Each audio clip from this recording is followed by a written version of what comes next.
Ce n'est plus de la colère, c'est de la haine pour ces dirigeants africains qui restent silencieux face aux gros problèmes, aux gros soucis vécus par les migrants africains en Libye, vendus comme esclaves. Ils sont dans une situation compliquée. On ne peut pas admettre cela dans un continent qui a soif de liberté. Ces dirigeants qui ont accablé l'Afrique de népotisme, de gabégie, de corruption, de clientélisme, sont encore aujourd'hui au pouvoir et ne lèvent pas le doigt, ne parlent pas, sont en silence face à ce cri, à ce grand cri poussé par le continent d'Afrique qui est aujourd'hui exploité par des forces étrangères. Alors qu'on vit actuellement un scandale, un spectacle nauséeux au Cameroun entre deux dirigeants, l'un avec un prénom angélique et l'autre avec un prénom sanctifié. Ange contre Toussaint s'offre un spectacle déplorable dans une république autour des résultats de l'ENAM. On en parle ce matin ici au Zénith parce qu'on va monter la colère pour être des personnes qui ont de la haine pour ce qui se passe. Madame, Monsieur, bonjour et bienvenue. On va surtout installer, comme à l'habitude, le panel qui est là ce matin. Chalamel, bonjour, bienvenue et bon retour. Bonjour Eric Fopoussi et bonjour Atimi Evuna. La ville de Yaoundé se porte très bien, monsieur le délégué du gouvernement. On voit que vous travaillez bien, les routes sont bien goudronnées, on circule aisément, raison pour laquelle quitter de la poste centrale pour arriver à l'école publique de Messa, on met 4 heures de temps et c'est bien. Voilà. Quand on parle de haine, quand on parle de colère, quand on parle d'exaspération, certaines personnes pensent que nous sommes dans l'exagération. Certaines personnes qui restent encore plongées, emprisonnées, embrigadées par le déni et qui pensent que tout va bien et pourtant le peuple souffre au quotidien. Le peuple est accablé, le peuple est assommé par ces décisions non visionnaires. On a également sur ce plateau Megui Dambou, bonjour, et bienvenue sur le plateau du Zénith encore ce matin.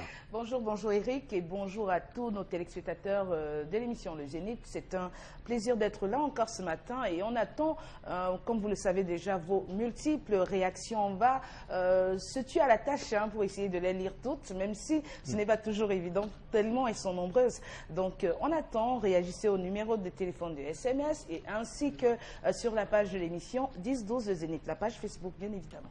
Oui, le numéro de téléphone c'est bien le 6 51 42 85 82 pour ceux qui veulent réagir, mais également sur la page Facebook du 10-12 Le Zénith. Mbambok Bengan avec nous, c'est une autorité traditionnelle. Bonjour Mbambok. Bonjour Eric, moi je salue M. Mbargangele, délégué général à la Sûreté nationale. Bonjour Monsieur le délégué, merci d'avoir laissé le commissariat sans matériel d'établissement de carte nationale d'identité.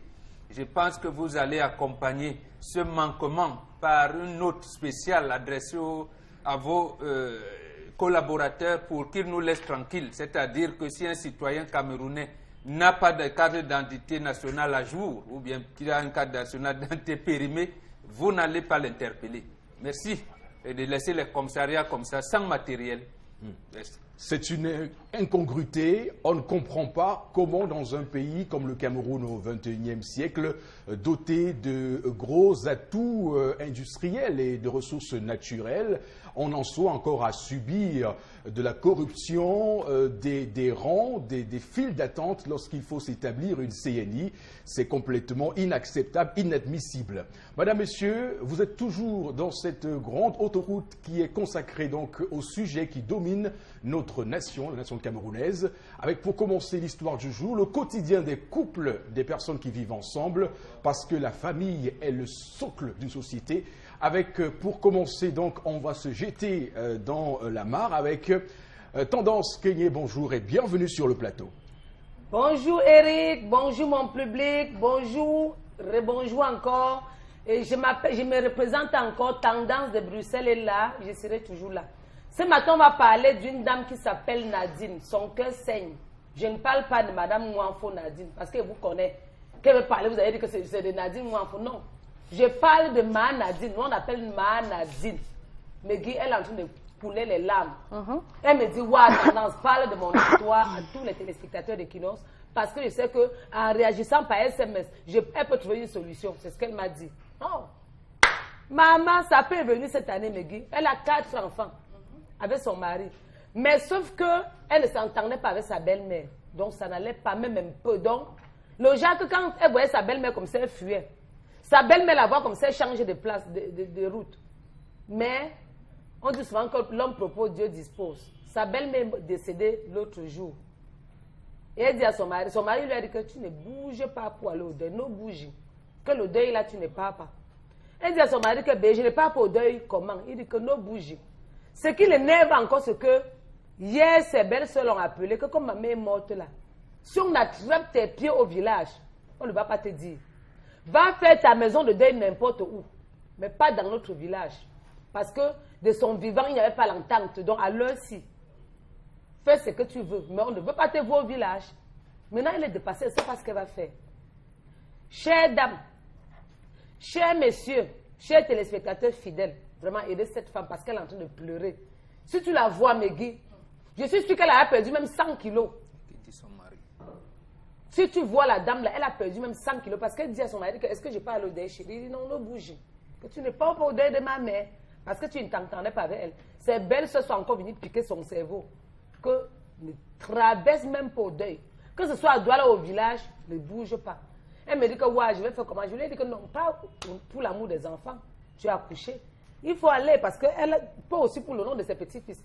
Mais les petits-fils, tu parles là-bas, tu dis que ouais, maman, excuse-moi, voilà tes petits-fils. Je voulais seulement que les enfants voient où on t'a enterré. Donc, papa, conseillez cette dame pour qu'elle se calme un peu. Alors, c'est une situation quand même qui pose d'énormes problèmes dans notre société parce qu'on est à se demander effectivement, à se questionner sur l'attitude même de cet époux, de ce mari, qui oppose donc un non catégorique à la volonté de sa femme d'aller donc aux obsèques de sa belle-mère. Quoi qu'on puisse déceler ici une relation conflictuelle à l'époque donc du vivant de cette belle-mère.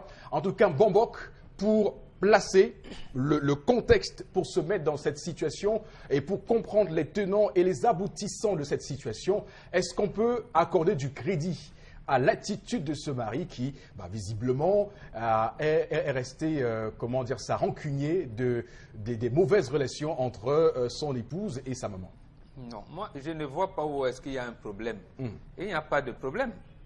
Lorsque la femme vient en mariage, elle dit « je m'en fous de ma belle-mère ». Le problème se trouve où? Donc, que la belle-mère soit vivante ou morte, elle s'en fout. Donc, elle ne crée pas de problème. Moi, je dis, a tendance de dire à Manadine de rester tranquille. Il n'y a pas de problème.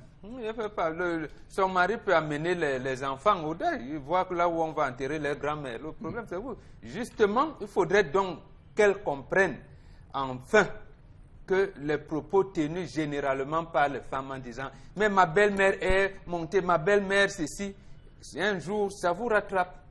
Ça vous rattrape. Moi, je ne vois pas de problème. Je veux qu'elle s'aligne aux instructions de son mari, parce que là, c'est des instructions. Le problème va se poser au moment où elle va tenir à mener les enfants comme si ces enfants lui appartenaient seuls. Elle a eu tout le temps d'assainir les relations avec sa belle-mère. Elle n'a pas voulu. Maintenant, pourquoi aller l'enterrer? Pour faire quoi?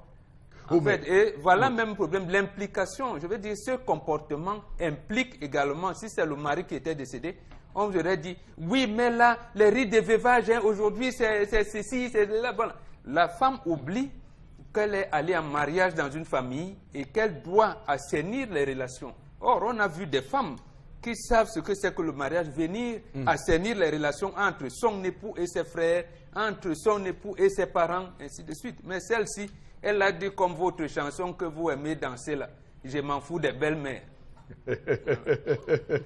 Alors, Megui, je vous relance à la suite de Bombok pour vous demander, c'est bien fait pour elle? C'est ce qu'on peut conclure dans cette affaire?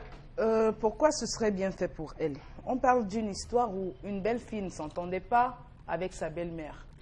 À aucun moment on on ne sait pas ce qui s'est passé. Ouais. On n'a pas établi quels sont les torts de chacune, parce que généralement, quand il y a un problème, chacun devrait pouvoir se regarder, parce que généralement, les torts sont partagés. On ne nous a pas dit pourquoi il y avait un problème entre la belle-fille et la belle-mère. Ce n'est pas parce que c'est la belle-fille qu'elle a automatiquement tort. Oui.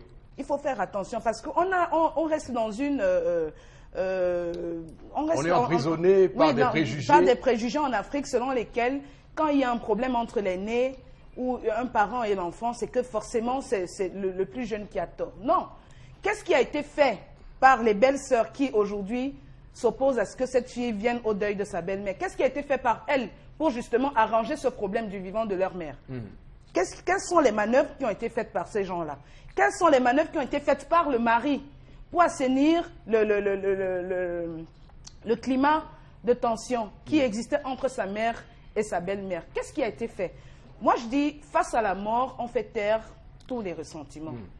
Même si vous ne vous entendez pas avec quelqu'un, avec un ami, quand il advient que cette personne décède, on a de la compassion. Voilà. Parce que ce n'est pas parce qu'on a un problème qu'on déteste l'autre. Oui. Les mésententes surviennent même entre frères et sœurs du même ventre. Les mésententes surviennent entre femmes et maris, entre épouses et époux. Les mésententes surviennent entre tout le monde, entre collègues. Mais ce n'est pas parce que ça survient qu'on déteste forcément l'autre. La mort survient sans prévenir.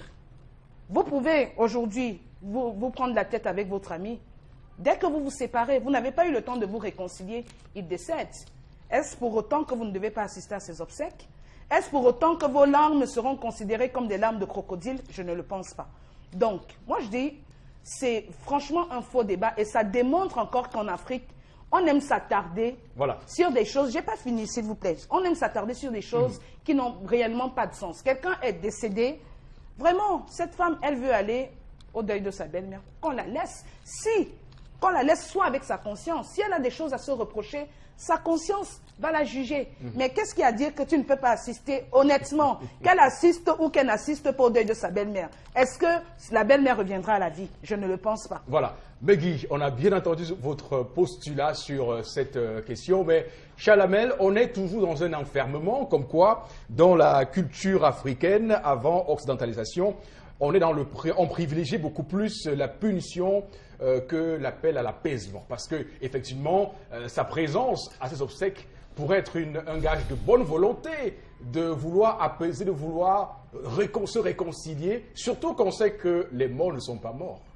Mais je vais vous surprendre en vous disant que ce n'est que de l'occidentalisation, ce que je viens d'entendre Meggy dire. C'est-à-dire, Meggy s'exprime comme si la vie était... Parce qu'elle a vécu, parce qu'elle est morte, elle est partie, et basta, c'est la conscience. Mais non! Avant, à la création du monde, on dit dans la Bible que « Et le Verbe s'est fait chair, et il a habité parmi nous. » L'Afrique est essentiellement le Verbe. La main qui n'a pas béni ne peut pas maudire. Si je dis Meggy, de ma descendance, je verse le nom en disant Meggy, je ne veux pas te voir à mon deuil. Je ne veux pas te voir à mes obsèques. Est-ce que la belle-mère l'a dit?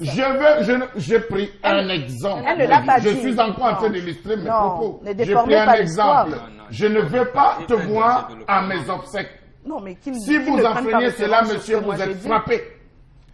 La querelle, nous avons une querelle, une mésentente. Nous ne nous sommes pas parlé depuis.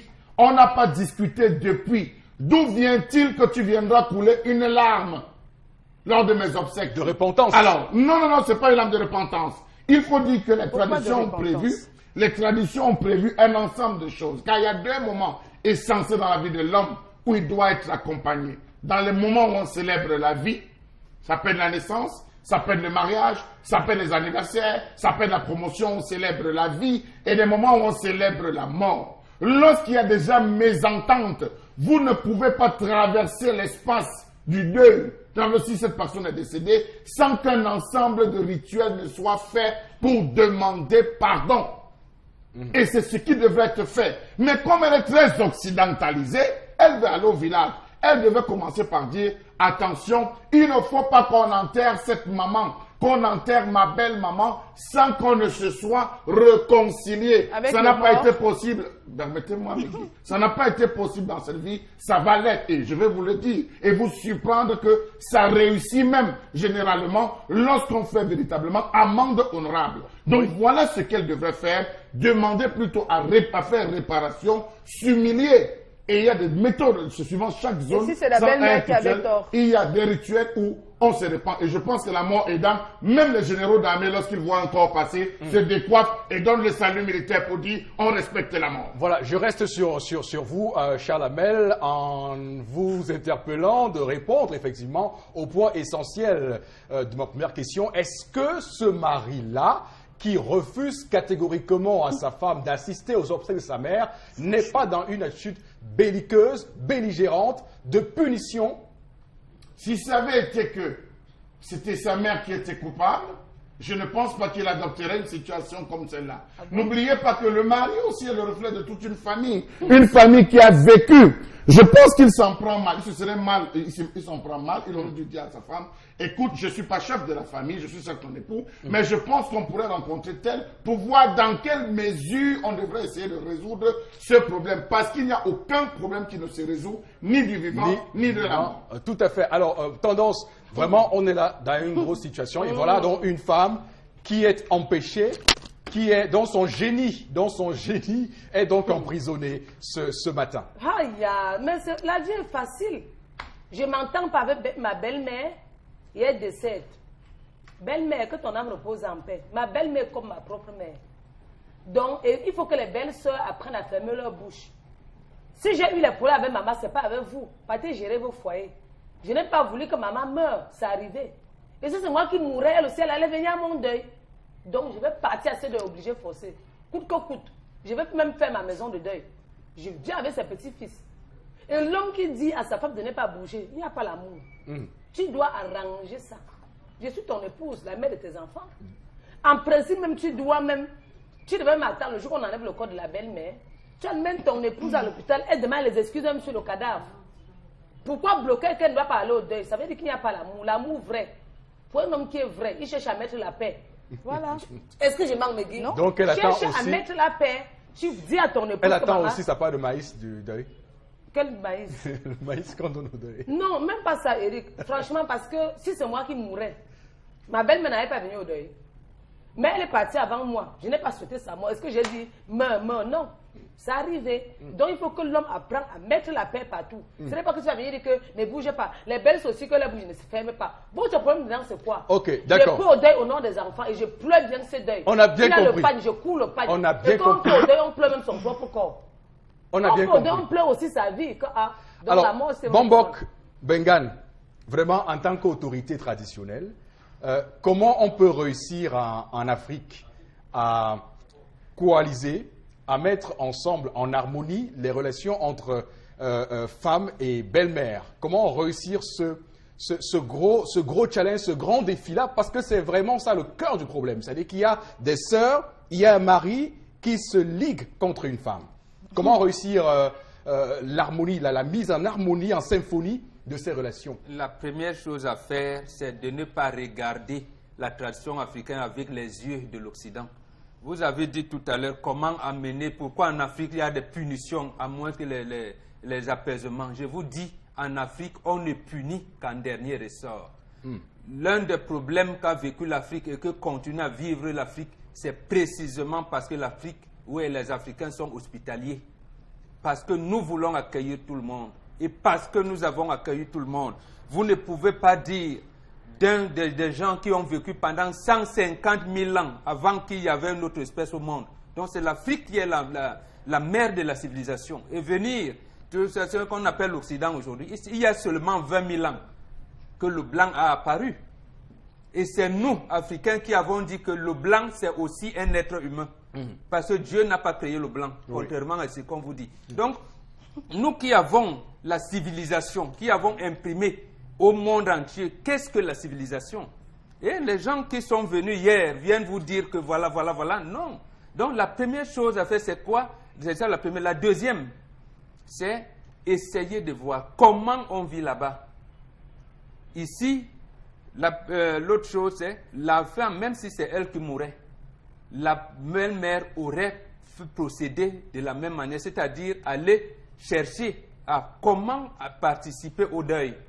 Mais ici, elle dit, je vais aller au deuil. On ne va pas comme ça. D'abord, son langage, c'est un langage arrogant, insolent. Vous allez à mon deuil comme ça, vous ne rentrez pas.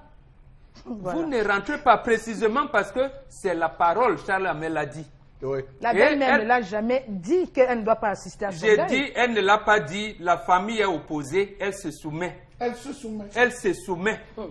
Parce que si dans cette famille, cette famille, il y a une autorité, je ne sais pas si c'est son époux qui est chef de famille ou pas. Permettez-nous d'avancer sur cette question.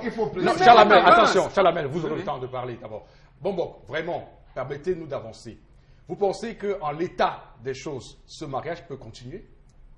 Ce mariage peut continuer si la femme se soumet d'abord à son mari. Et le problème, ce n'est pas de dire à moi, non, c'est moi qui vais amener les enfants. Tu dis à ton mari, dans cette situation, on fait comment?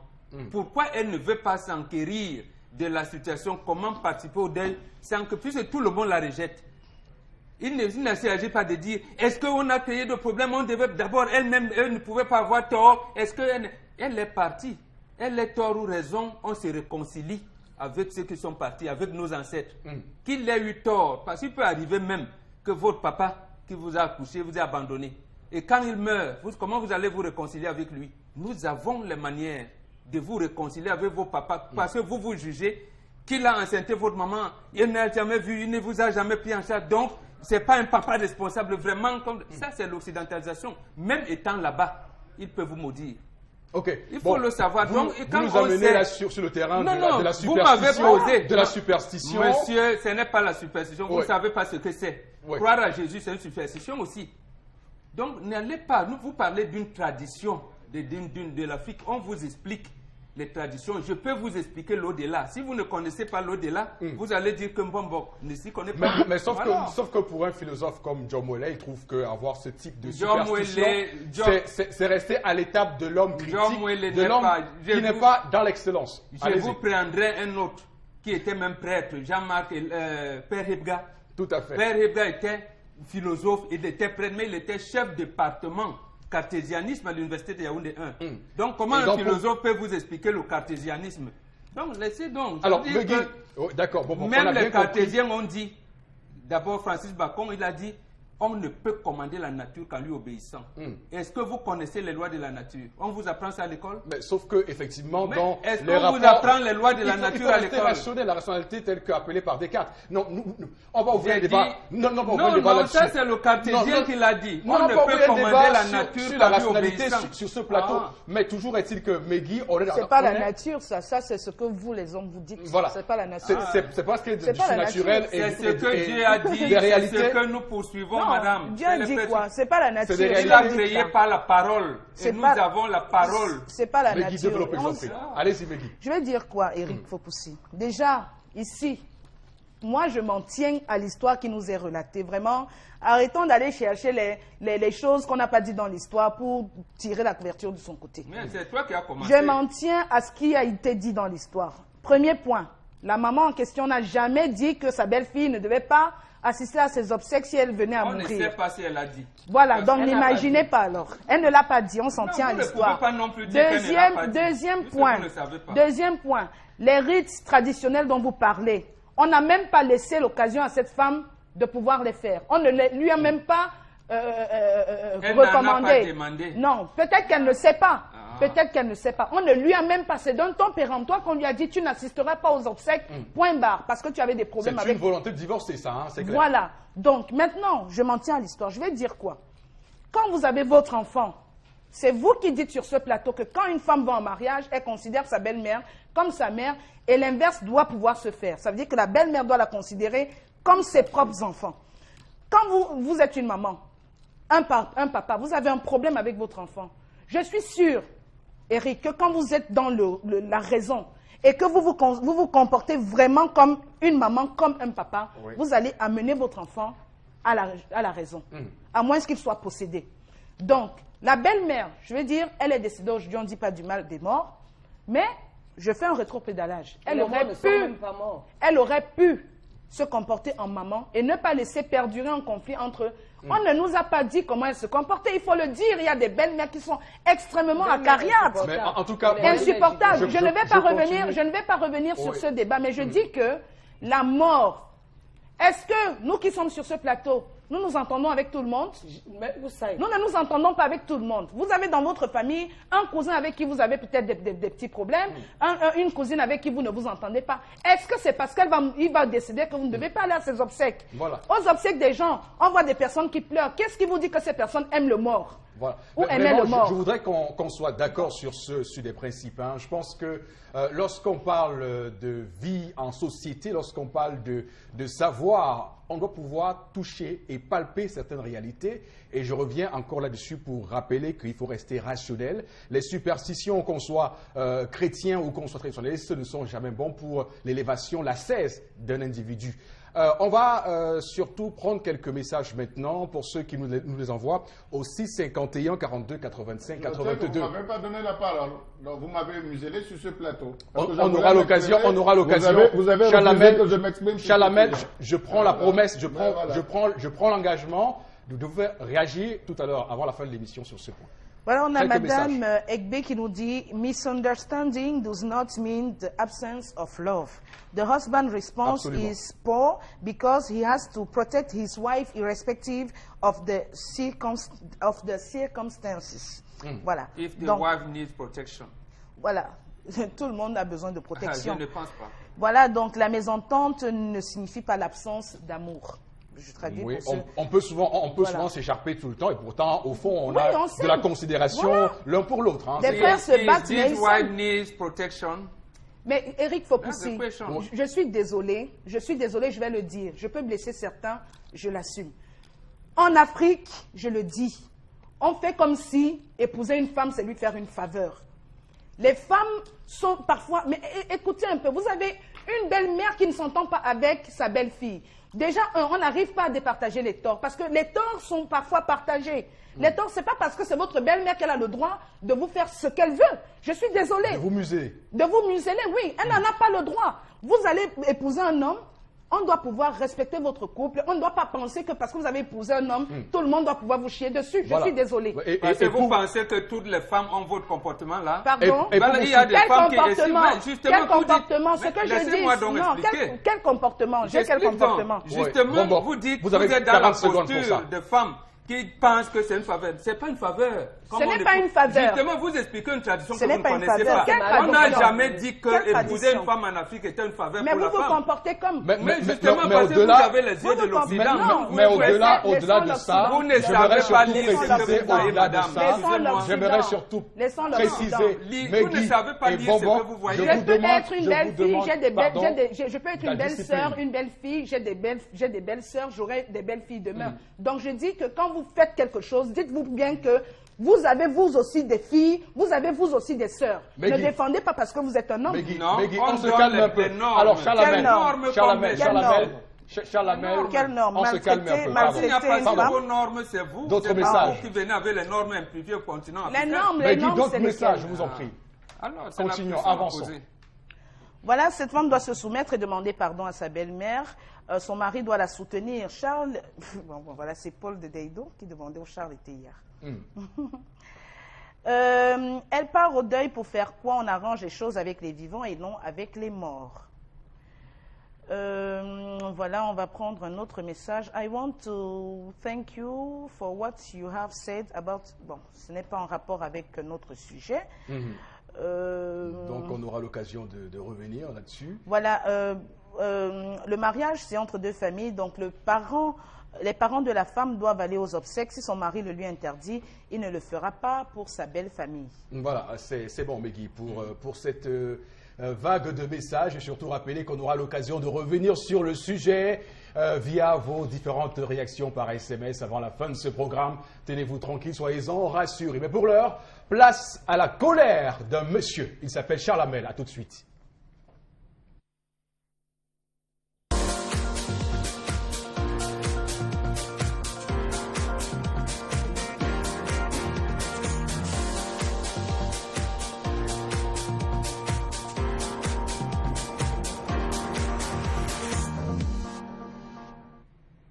Je m'interroge ce jour sur la question de l'OBC, Office du baccalauréat du Cameroun. Je m'interroge sur la question de l'OBC, gérée depuis plus de 21 ans par Zakari Mbatsogo, nommé là par décret. Comment comprendre le fait que l'office dépende du ministère des enseignements secondaires alors que les multiples diplômes de baccalauréat soient signés du ministère de l'enseignement supérieur? Quelle incongruité!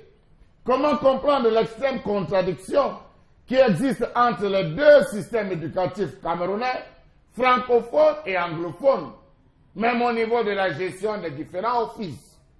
Comment comprendre le fait de ces multiples révisions des résultats des examens officiels pour certains candidats à l'OBC, élèves initialement déclarés admis ou échoués, mais rétrogradés ou promus quelque temps après? La preuve, rappelons-nous de l'affaire Indira. Comment comprendre ces multiples rétrogradations qui sont opérées par-ci et par-là par l'OBC? Entre échecs qui se transforment plus tard en admission, grogne des correcteurs ou encore choix critiqués des acteurs chargés des examens, l'Office du baccalauréat du Cameroun ternit son image de jour en jour. Comment comprendre la somme d'erreurs, de scandales enchevêtrés à l'OBC depuis quelques années? En 2011 déjà, 66 candidats avaient été recalés au probatoire général et promus 2 mois après en terminale. Aujourd'hui, on demande à envoyer les résultats par SMS, on demande d'envoyer les résultats par texto. Pourtant, il aurait été plus facile d'envoyer tout cela en document PDF via une adresse mail. Émotions différentes pour 69 autres candidats déclarés admis et plus tard rétrogradés en classe de première. Comment comprendre qu'une institution à qui tous les moyens sont fournis et pour qui les pouvoirs publics mettent tout en œuvre pour le bon accomplissement de ses missions fasse la démonstration récurrente de son incapacité? Comment comprendre la tribalisation de la chaîne de surveillance, correction, délibération, du fait que les enseignants qui remplissent les critères prescrits par l'arrêté portant organisation des examens probatoires de l'enseignement général soient ignorés? Rappelons-nous encore de ces revendications faites pendant les grèves orchestrées par nos amis enseignants qui se plaignaient justement de cette chaîne de surveillance, correction, délibération. Quelle est la relation trouble qui unit la SOPECAM à l'OBC au sujet des fautes orthographiques, aux multiples omissions de noms, et j'en passe? Comment comprendre la grogne des correcteurs de plus en plus récurrentes dans les centres d'examen, la paye tardive et insuffisante? Comment comprendre le laxisme, l'inertie de l'OBC face aux multiples récriminations portées sur les diplômes camerounais? Comment comprendre la forte politisation du système éducatif camerounais dans les délibérations des examens? Quel crédit accorder aux diplômes camerounais lorsque des indiscrétions révèlent chaque année de ceci que les élèves ne sont toujours pas reçus avec 10 de moyenne? Et voilà, on est tout à fait stupéfait suite à cette peinture noire d'une institution de la République camerounaise qui vit depuis des années de nombreuses crises. On se pose beaucoup de questions. Qu'est-ce qui ne va pas à l'OBC? Est-ce du fait simplement de son directeur, Zakari Mbatsogo, ou simplement c'est l'architecture, le cadre juridique de cette institution qui n'est pas armée aux défis de ce siècle? Bombok, on va revenir sur les fondamentaux juridiques de cette institution qu'est l'office, qui est l'OBC.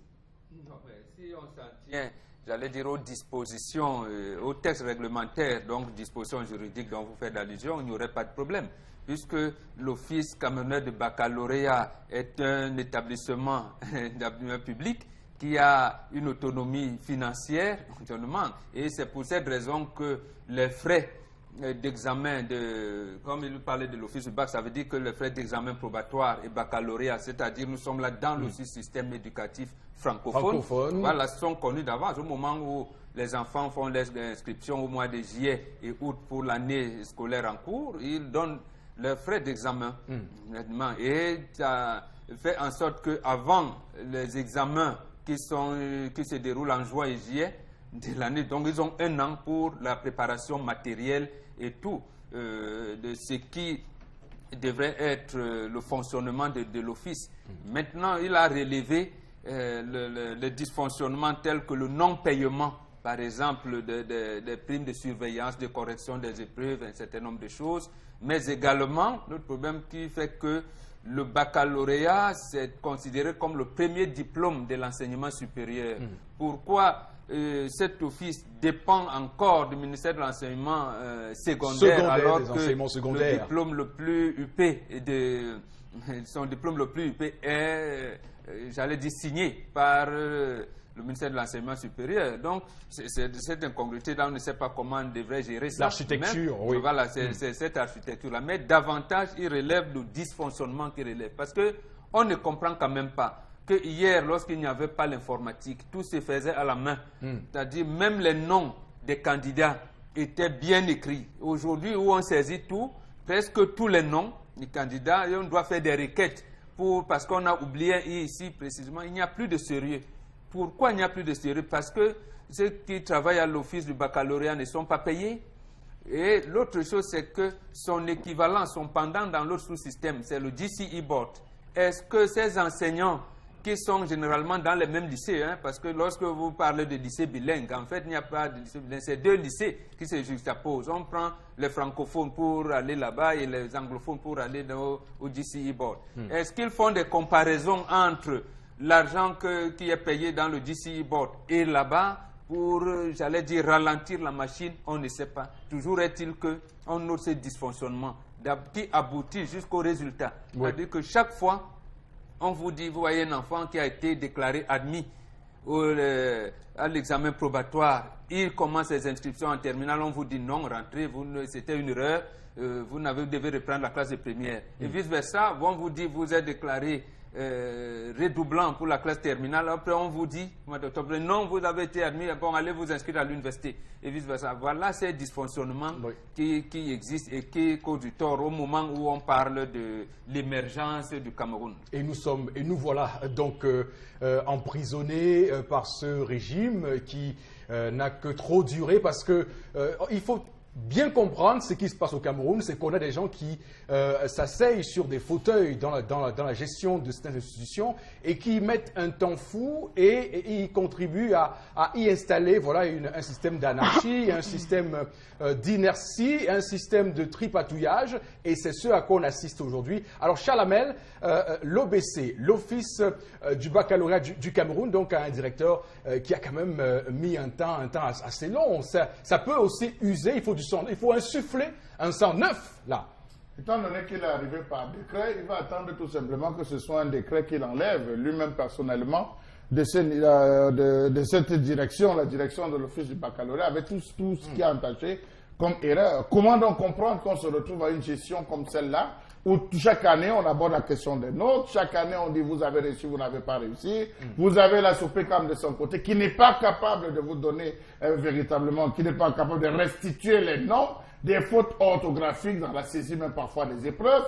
Vous vous demandez en termes de formulation, qu'est-ce qui se passe? Est-ce qu'il n'y a pas de professeur? Est-ce qu'il y a une relecture? Ce sont tant de questions qu'on se pose. C'est le recrutement aussi, et surtout le personnel qu'il va falloir également questionner ce matin, Megui. Mais je continue à le dire, ce pays souffre du même problème, c'est de l'inertie. C'est des gens qui croulent, des septuagénaires qui gèrent le pays et forcément n'ont plus la force même d'insuffler un sang nouveau. À l'heure où on parle de... Par exemple, quand on parle il y a des pays où lorsqu'on passe les épreuves écrites après orales, les résultats arrivent avec un délai assez court. Au Cameroun, c'est des interminables attentes, Megui. Mais oui, tout le système reste extrêmement obsolète. Les méthodes sont obsolètes, c'est-à-dire qu'on n'a pas franchement d'innovation. Les dernières innovations qu'on a pu percevoir et même qui présentent énormément de limites, c'est justement cette possibilité d'avoir désormais des résultats sur le téléphone. Il fallait taper je ne sais pas quel numéro court, et même ça a connu des limites parce qu'il y a des personnes qui ne voyaient pas leur nom sur des listes. C'est du saupoudrage tout ça, voilà. C'est du saupoudrage. Donc l'Office du baccalauréat, il faut le dire quand même que son fonctionnement depuis un certain moment pose de réels problèmes. On se pose beaucoup de questions quant à la qualité même des enseignements qui sont déjà divulgués. On se pose des questions quant à l'efficacité même de ces enseignements-là. On se pose des questions quant à la valeur de ce diplôme même qui est le baccalauréat. On se pose beaucoup de questions et on se demande justement, est-ce qu'il ne faudrait pas penser peut-être à une réforme au niveau de l'office du baccalauréat, une réforme complète, c'est-à-dire que du système de l'enseignement, la méthode qu'on utilise pour transmettre des connaissances. Donc là, vous voyez plus l'âge avec ces enseignements secondaires qui devraient également prendre cette brèche. Tout à fait, parce qu'il faut dire quand même qu'on a l'impression que les choses sont restées dans un statu quo, alors que la vie, on peut le remarquer, les choses évoluent. Il faudrait peut-être qu'ils se remettent qu'ils se remettent à jour. Parce qu'il y a énormément, vous avez tout à l'heure évoqué la lenteur qu'on peut observer quant à la publication des résultats. Alors, je ne sais pas, est-ce que le système est informatisé? Qu'est-ce qui se passe au niveau des corrections? On a des problèmes. Quand ce n'est pas des correcteurs qui ne sont pas payés, non, on a énormément de problèmes. D'accord. Bon, donc on est là dans une situation d'impasse et on remarque aussi que chaque année, on nous mène en bateau avec les mêmes rengaines, avec aussi cette histoire de délibération. On nous parle de 6,5%, 7%. On nous parle d'enseignants qui continuent à se plaindre d'argent non reçus lorsqu'ils sont donc appelés soit à être des suppléants, soit à corriger les épreuves des examens officiels. C'est vraiment, on est là de plein pied dans ce qui ne marche pas dans ce système. On est là, permettez l'expression, dans un cadre d'assassinat collectif de la jeunesse camerounaise. Donc, on est semblable à ce planteur qui vous promet de continuer d'étendre ses plantations et au même moment, il est en train de décimer ses pépinières. Ce qui s'est passé en 1994 est en nul autre pareil. On coupe les salaires des fonctionnaires de 70%, notamment, et on n'a pas... Il faut dire que pour les gendarmes et les militaires, on n'a rien touché du tout. Et vous avez vu le dégringolage du système éducatif et de la santé. D'abord, c'était mauvais, la crise économique est dingue, et le Cameroun était arrivé à un niveau où c'était vraiment difficile. Si on en rajoute donc la coupe des salaires des enseignants, et qu'est-ce que vous voulez? Un enseignant qui n'arrive pas à régler les fins du mois avec son bailleur, donc lui aussi il a des enfants, comme nous tous. Il n'arrive pas, il faut bien qu'il aille à l'école, il faut bien qu'il mange, il faut bien, beaucoup de choses. Et cet enseignant-là, vous pensez qu'il va avoir le cœur à l'ouvrage? C'est ça, moi je pense que c'est c'est ça qui a contribué davantage à paupériser et arriver à ce système, surtout lorsque les autres collègues fonctionnaires qui sont restés dans l'administration roulent carrosse.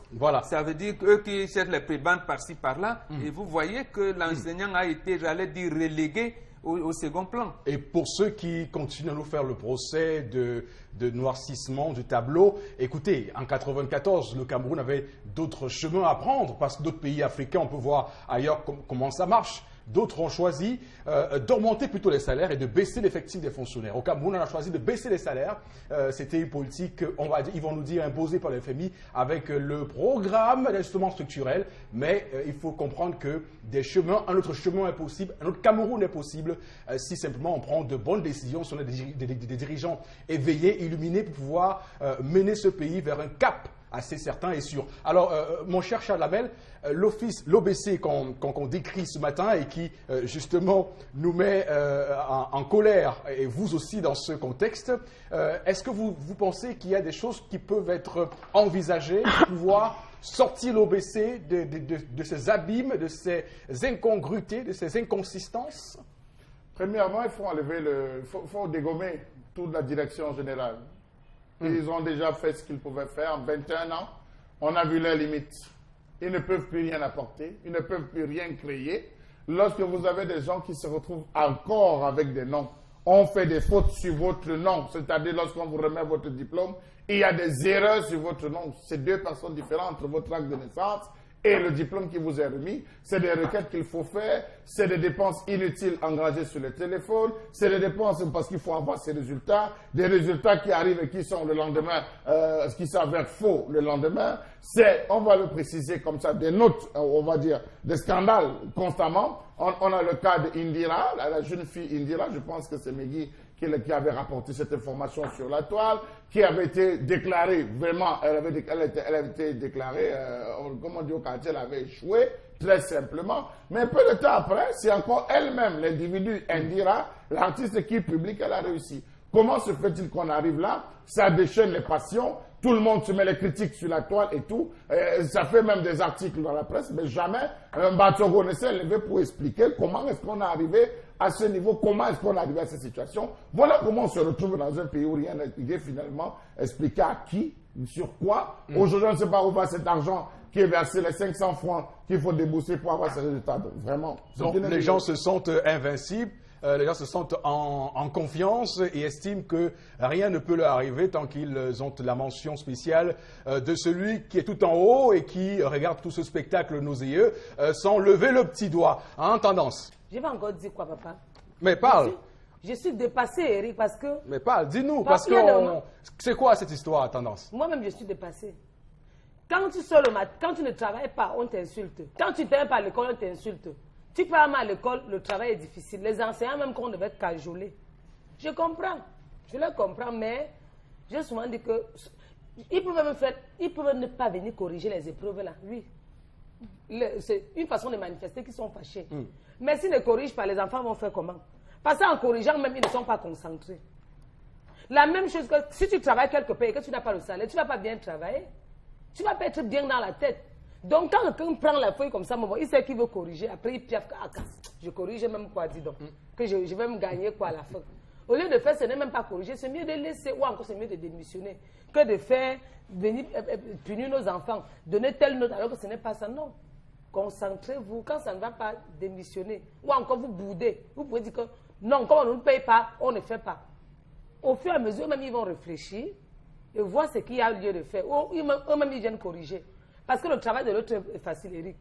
Parfois, tu es là, tu parles jusqu'à les nerfs se tendent. C'est quelqu'un qui va rester au quartier, dit qu'elle chante même quoi, elle raconte quoi. Le travail de l'autre est facile. Oui, je sais pourquoi il dit ça. Laissez-moi pousser un petit rire. Mais pour donc mettre un terme à ce sujet bonbon, j'aimerais surtout qu'on s'interroge et qu'on rentre en perspective sur l'école, parce que l'école, la République, est censée donc former les élites, est censée former les personnes qui demain prendront le relais, l'héritage de ce Cameroun sur les idéaux des pères fondateurs. Et lorsque l'école est ainsi entachée de gros vices, de tellement de corruption, de gabégie, il y a des raisons de s'inquiéter et surtout de dire qu'au final, l'enseignant qui est censé représenter l'autorité du maître, l'autorité du professeur, qui doit être la figure dont l'élève, que l'élève considère comme étant la figure essentielle et surtout l'exemple patent de la bonne conduite, est aujourd'hui au centre de toutes ces conneries. On va simplement s'indigner ce matin et être tout à fait inquiet. Oui, mais tout à fait. J'ai commencé mon propos tout à l'heure en disant que c'est un assassinat collectif.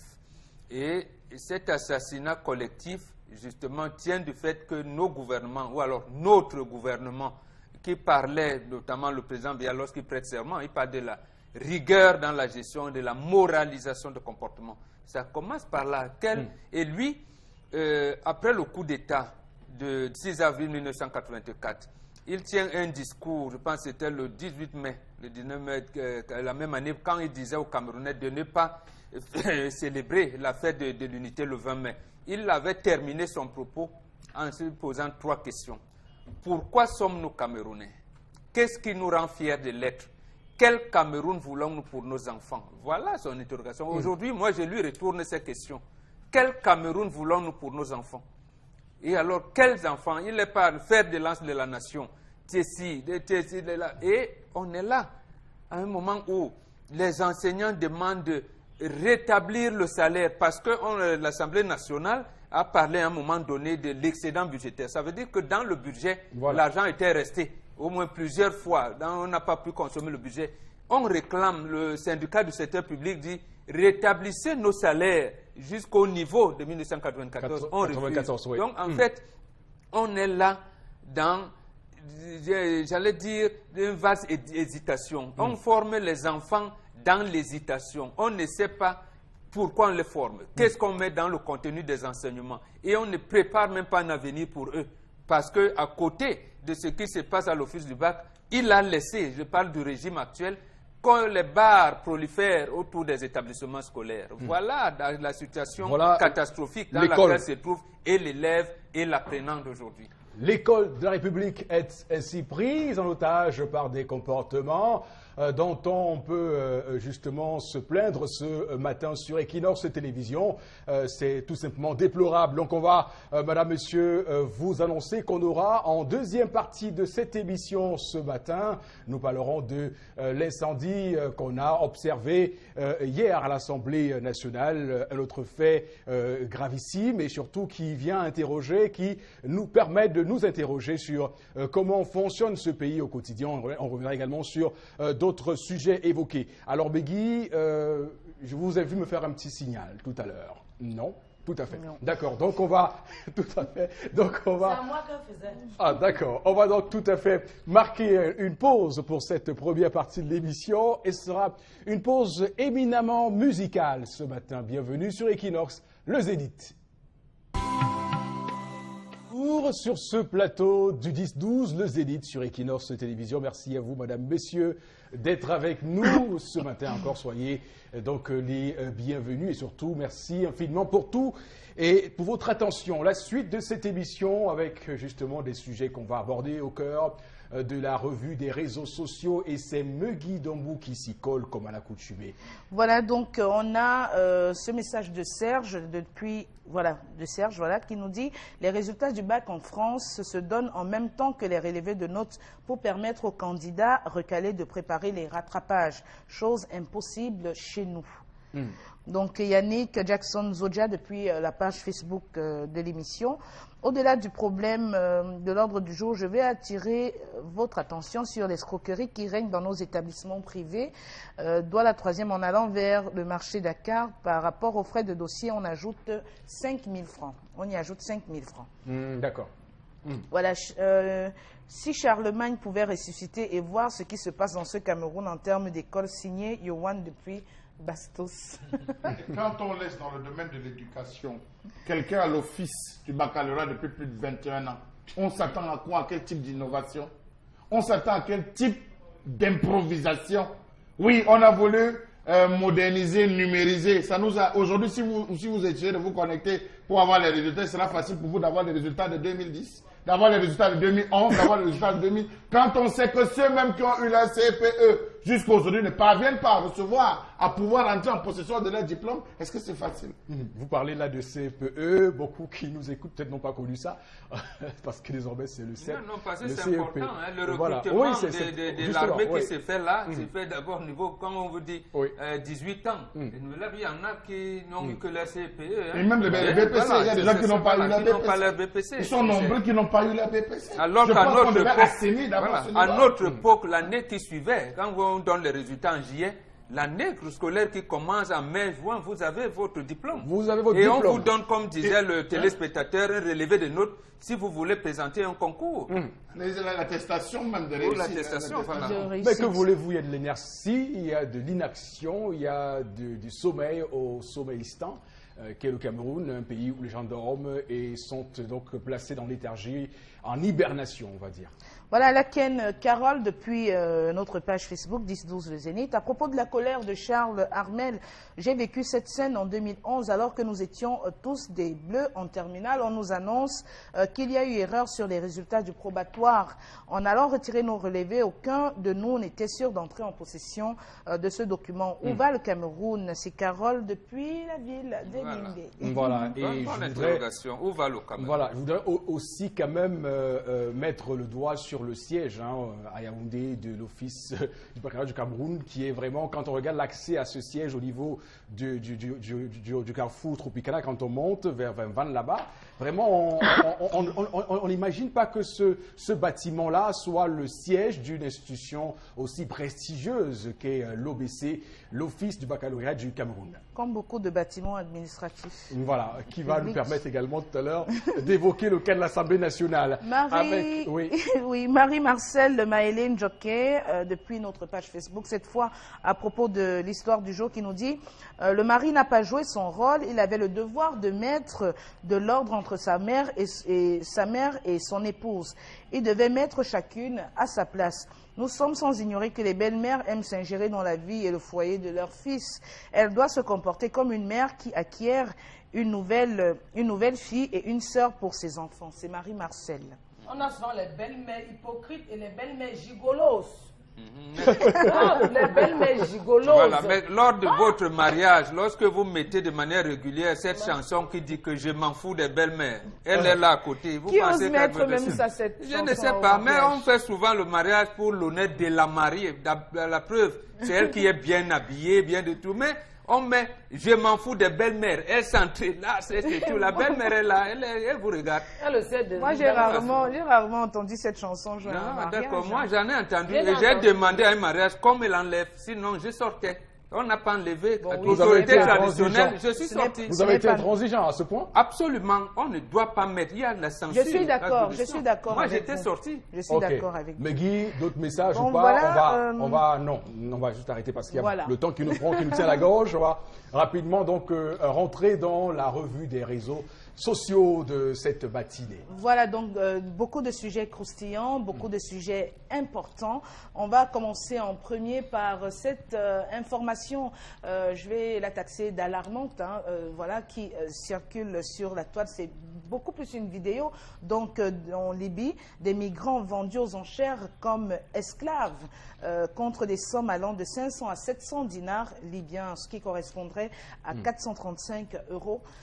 Donc des marchés aux esclaves qui se dérouleraient une ou deux fois par mois du côté de la Libye. On peut donc dire que cet élément met en lumière les situations d'esclavage auxquelles sont réduits de nombreux migrants qui transitent par la Libye pour gagner l'Italie, porte d'entrée en Europe. Des internautes se sont offusqués de ce qu'ils ont pu voir à travers cette vidéo. On se demandait, alors, on pensait être sorti de cette période-là, mais on revient à penser qu'il existe encore de la traite des Noirs. La traite des Noirs pratiquée en pleine Afrique, dans un pays tout à côté. On se demande bien où est-ce qu'on est en train d'aller. Et justement, les internautes n'ont pas manqué de fustiger les gouvernements africains et de leur dire qu'il faudrait peut-être qu'ils tirent des leçons de leur façon de gérer, parce que tous ces jeunes qui essayent de se rendre de l'autre côté en hexagone partent pour un avenir meilleur. On se demande bien... Parce qu'il n'y a pas les conditions pour qu'ils s'épanouissent dans leur pays, d'origine, de départ. Chalamel, ici, il est également de bon ton de mettre le doigt sur le mutisme coupable des dirigeants africains qui, évidemment, a courroucé d'autres Africains, ceux qui sont considérés comme les descendants d'esclaves, qui sont outre-mer, outre-Atlantique, et qui voient cette situation comme étant la situation similaire à celle qu'on a vécue au XVe siècle, où des Africains ont été peut-être complices quelque part aussi, malgré, on va dire, la force de l'oppresseur, mais qui ont peut-être pas été assez forts et fermes pour voilà, défendre les leurs. Alors moi je m'attendais à ce que vous vous en preniez à l'Union africaine. Quel est le rôle de l'Union africaine? Tout ça confondu. Non, les dirigeants c'est une chose, mais l'Union africaine c'est une autre, parce que l'Union africaine aujourd'hui a ce devoir d'être aussi protecteur. Lorsque vous voyez un ressortissant de l'Union européenne avoir un problème, c'est toute l'Europe qui se lève, c'est toute l'Europe qui réagit, qui défend, qui prend position. Mais regardez ce que vit l'Afrique. Je pense que c'est l'heure. Moi, je le dis tous les jours. Il y a eu pas mal de projets, des programmes qu'on a lancés pour retenir les jeunes au Cameroun. Les jeunes, ce programme se sont mis en place. Les jeunes ont cru, les jeunes sont allés, mais je peux vous assurer, les jeunes n'ont jamais été aidés. Les jeunes se sont retrouvés encore à revenir à la case départ. Je vous ai dit, tous ceux qui ont piloté le projet PAGER-U, le projet PIACI, le projet PA Eugène, le projet PAIJA, ils sont nombreux, tous ces programmes qu'on a mis pour aider les jeunes Camerounais, mais dont les jeunes Camerounais n'ont jamais pu en bénéficier. Quels sont les programmes placés? Vous allez vous rendre compte tous les matins, que ce soit à Bonabéry, que ce soit au niveau de la douche, que ce soit au niveau de Yassa, vous allez voir des jeunes qui sortent qui de Yaoundé, qui de Bertois, qui de Rodolphe, qui sont qui de l'Ouest, qui du Nord-Ouest avec sa moto pour venir se débrouiller à Douala et passer ses nuits à la station-service. Dans les stations-service. Depuis qu'on a soulevé ce problème, avez-vous vu Madame le ministre des Affaires sociales sortir? Avez-vous vu la réaction de Madame le ministre de la promotion de la femme et de la famille? Avez-vous vu la réaction du ministre de la Jeunesse et de l'Éducation civique? Avez-vous vu? Nous avons un ministère des Sports. Nous avons Binoumpat, le ministre Binoumpat qui occupe une position. Ici à Douala, avez-vous simplement un complexe sportif pour jeux? Avez-vous seulement des stades dans les quartiers pour permettre aux jeunes de se divertir? Avez-vous seulement, que ce soit à Bafoussam, un lieu où les jeunes peuvent se divertir? Que non. Interrogez le ministère de la Culture. Chaque année, les pays se vantent en termes de promotion artistique. Nous avons fait la découverte d'un artiste. À l'époque, on se rappelle, c'était les épis d'or. Les tout premiers, c'était les épis d'or où on mettait à la sonnette des artistes qui avaient réussi à briller. Sur le plan culturel, quels sont les artistes qu'on met devant? Sur le plan sportif, quels sont les artistes qui ont réussi à briller, qui ont réussi à démontrer? Sur le plan même social, ils sont combien qui se démarquent? Des projets, regardez la santé. Combien de projets sont financés en termes de budget? Où est-ce que ça va, cet argent? Il faut se poser la question. Les jeunes sortent tous les jours. Les jeunes meurent dans les déserts. Les jeunes meurent sur la route parce qu'ils vont en Europe. Les jeunes se cachent dans les sous d'avion. Ça devait interpeller tous les chefs d'État et l'Union africaine n'a rien fait. Et donc, lorsqu'on parle de l'Union africaine, effectivement, c'est également, Charles Hamel, des dirigeants africains parce qu'on sait qu'actuellement, le président en exercice de l'Union africaine, c'est bien sûr le Guinéen Alpha Condé. On a également un président de la Commission de l'Union africaine, Moussa Mahamat Faki, qui est tchadien et qui également peut réagir dans une situation aussi dramatique comme celle vécue actuellement en Libye où des personnes, où des Africains sont vendus. Rappelez-vous, pour étayer vos propos, ce ministre malien qui embarquait dans un avion Air France, et dans ce même avion, il y avait un Malien qu'on rapatriait. On était en train de mépriser, on l'a enchaîné, on l'a menotté. Qu'est-ce que ce ministre avait fait? Voilà, il a brillé par son silence, par son mutisme complice face à l'oppresseur. Et ça, c'est comme ça. Alors, Bonbon connaît, il y a beaucoup de personnes qui nous regardent maintenant et qui se disent, non, ils n'ont pas allé en Libye, n'ont pas à faire le chemin de la mort pour penser que l'Europe c'est le paradis. Beaucoup disent ça et moi, je pense que c'est privilégier les conséquences aux causes. Non, vous savez, ce problème est complexe. Il faut remonter à l'histoire pour connaître ce genre de choses. D'abord, il faut dire que lorsque la guerre avait envahi l'Europe, c'était le cas contraire. Hein. C'est les Européens qui venaient et qui mouraient également dans le même pour venir en Afrique. Mais de manière plus claire, il faut dire les choses comme elles sont. L'Union africaine n'existe que sur du papier. Il y avait 5 États qui supportaient le budget de l'Union africaine. Ces États-là, il y avait la Libye, en premier de Kadhafi. Il y avait l'Afrique du Sud, le Nigeria, l'Algérie et l'Égypte. La Libye de Kadhafi et l'Égypte ont été, j'allais dire, saccagés. Saccagés et sous le regard... Kadhafi et Moubarak. Voilà, et Kadhafi d'abord, sous le regard, j'allais dire, complice de l'Union africaine. Au moment où on bombarde la Libye, cette Union africaine est réunie à Malabo, en Guinée équatoriale, dans les sommets. Personne n'a rien dit. J'ai dit bien personne. Vous allez me dire que Sarkozy, en lui seul, va atomiser toute l'Afrique. Il va même embarquer leur fils, il disait Barack Obama, pour prendre et les B-52 des États-Unis et l'aviation de l'OTAN. Et c'est à ce moment seulement que Sarkozy, lui, il adhère à l'OTAN. Alors que De Gaulle, lui, il avait refusé d'adhérer à l'OTAN. Donc, voilà. Donc vous voyez donc que les chefs d'État, ces chefs d'État africains que vous interpellez aujourd'hui, c'est eux qui ont mis la Libye dans cette situation. C'est eux qui ont mis le continent noir en pièces, en coupe réglée pour livrer le continent à l'Occident. Ce n'est pas le contraire. Donc, tout ce là, qui c'est le se premier passe, niveau de compréhension de ce sujet complexe. Voilà, tout à fait. Voilà. Donc, tout ce qui se passe, ils le savent. ils ne font rien précisément parce qu'ils sont complices, c'est eux qui sont en train de vendre. Maintenant, il y a un aspect quand même qu'il faut dire, parce que vous avez relevé quelque chose maintenant qui n'est pas faux tout à fait, parce que c'est ce qu'on apprend à l'école. La traite négrière ne commence pas par la vente des Africains, des frères africains à l'affaire. Ça commence en l'an 1060, retenez bien 1060, lorsque l'islamisation du continent africain avait commencé. Et ce sont ces Arabes-là qui ont commencé la traite négrière. Donc, lorsque vous parlez des religions importées, il y en a qui estiment que non, vraiment, nous, les autorités traditionnelles en Afrique, on a exagéré. On vous donne les dates et tout, vous pouvez les suivre. Vous qui faites on peut encore les études anthropologiques. Et tout ce voilà, qui a parce qu'on va vous voilà. dire, oui, mais vous avez vendu vos frères. On ne les a pas vendus, jamais. Et ces rap étaient faits je veux dire, il y avait derrière d'abord ceux qui étaient islamisés.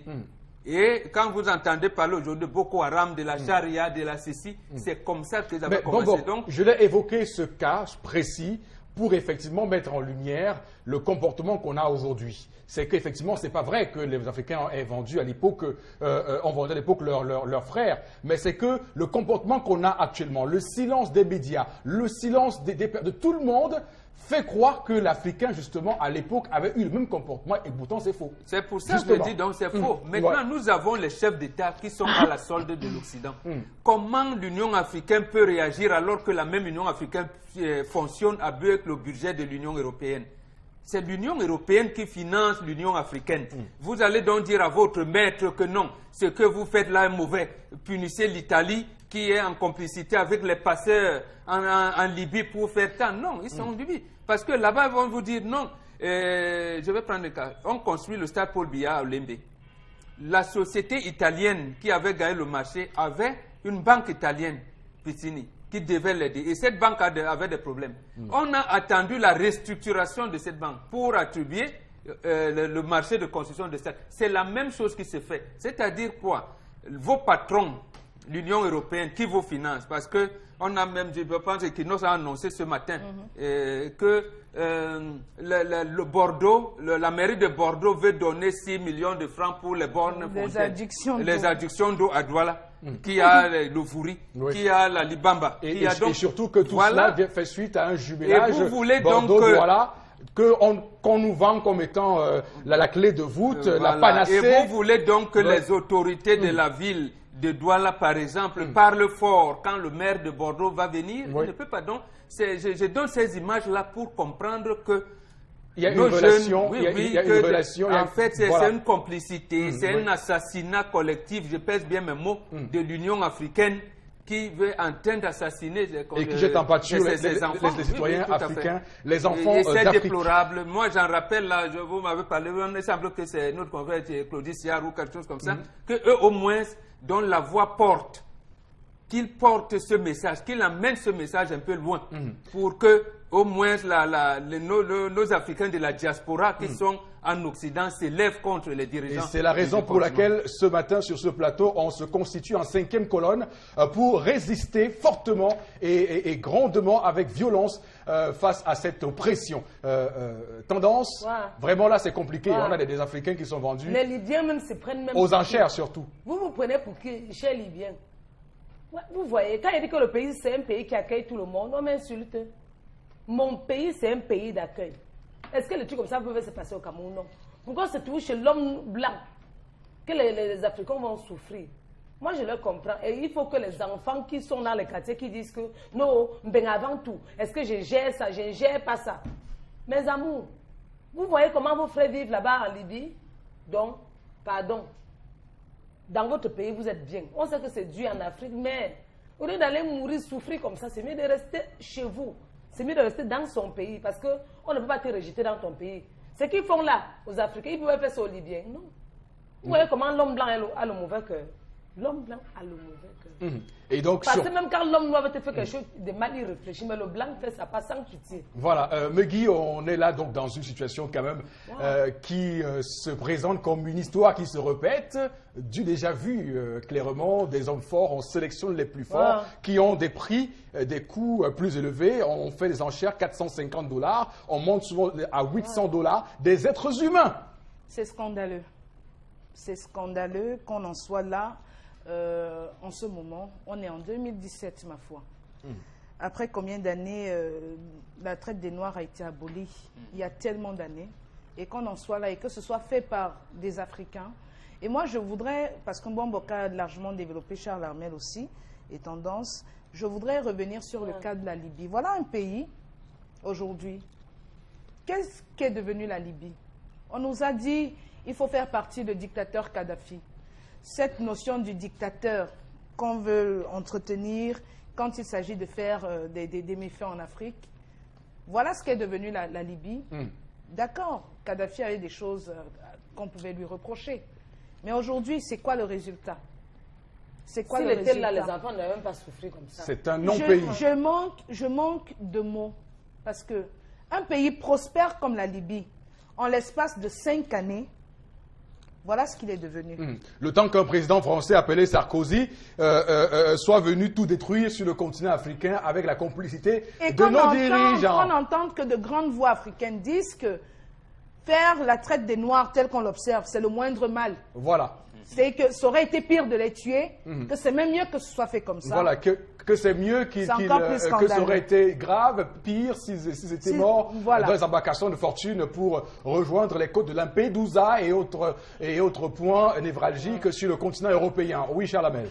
Alors, moi je voudrais dire, Eric, que le drame de l'Afrique vient de ceci qu'on a complètement effacé dans les mentalités africaines, et cela avait la bénédiction de tous nos dirigeants, l'histoire des Africains, la connaissance de l'histoire par les Africains. Rappelons-nous de ce que disait le révérend Père Temple. Si vous voulez cacher quelque chose à un noir, cachez-le dans un livre, ils ne lisent pas. Voilà. Les Africains ne lisent pas, premièrement. Tant que l'Afrique ne va pas s'approprier de son histoire, tant qu'elle ne va pas ressusciter ses valeurs ancestrales, reconnaître que ici, c'est chez moi. Lorsque vous causez avec un Français, il dit chez nous dans le Midi, chez nous dans le Midi, mais si on dit chez nous au Cameroun, non, le Cameroun c'est le Cameroun, à l'intérieur du Cameroun, il y a des différentes aires où chacun devrait se réapproprier ses valeurs, savoir comment faire.